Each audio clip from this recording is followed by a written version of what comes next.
আমি জানি যে আমার বয়স এতটাও সুন্দর নয়। এটাও জানি যে আমি সুন্দর করে কথা বলতে পারি না গুছিয়ে অন্যদের মতো।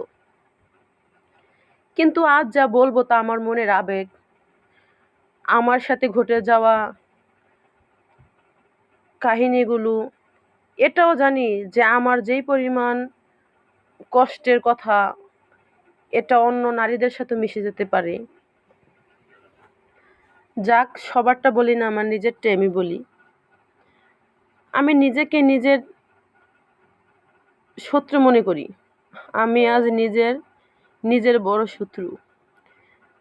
জীবনে এমন কিছু ভুল করে ফেলেছি যার মাসুল আমি কোনো দিন দিয়ে শেষ করতে পারবো না। আমার সেই সুন্দর দিনগুলো, সেই হাসি খুশি সময়গুলো আমি নিজের হাতে নষ্ট করেছি। আজ পেছনে তাকালে শুধু আফসোস হয়, কিন্তু সেই সময়গুলো আর কখনো ফিরে আসবে না। সবচেয়ে বেশি কষ্ট লাগে, হ্যাঁ সবচেয়ে বেশি কষ্ট লাগে এটা ভেবে যে আমার আজকে এই অবস্থার জন্য আমি ছাড়া আর কেউ দায়ী নয়। আমি নিজেই নিজের সাজানো সব কিছু ভেঙে চুরমার করে দিয়েছি।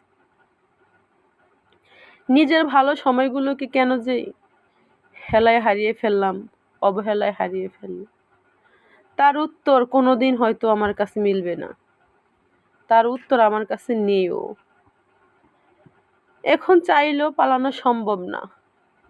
এই অপরাধবোধ আর আফসোস নিয়ে হয়তো সারা জীবন কাটিয়ে দিতে হবে।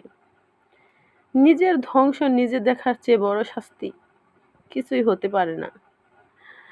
আমি আমার নিজের কাছে নিজে আজ বড় অপরাধী হয়ে গেলাম।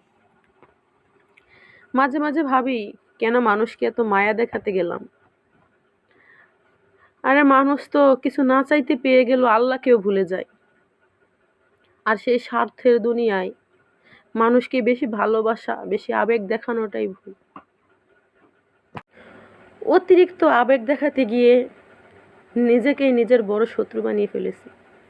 নিজেই নিজের বড় ক্ষতি করে ফেলেছি। মাঝে মাঝে আল্লাহকে বলি, কেন এত মায়া, কেন এত আবেগ দিয়ে আল্লাহ আমাকে বানিয়েছে? আরে যারা মায়ার যোগ্যই না, যারা সম্মানের যোগ্যই না, তাদেরকে সম্মান দিতে গিয়ে আজকে আমি অমূল্যহীন হয়ে গেছি তাদের কাছে। প্রয়োজনে করলাও মধু লাগে, আর অপ্রয়োজনে মধুও তিতো হয়ে যায়। মানুষের প্রয়োজন শেষ, সর্বপ্রথম সাপোর্ট করা মানুষকেই ভুলে যায়।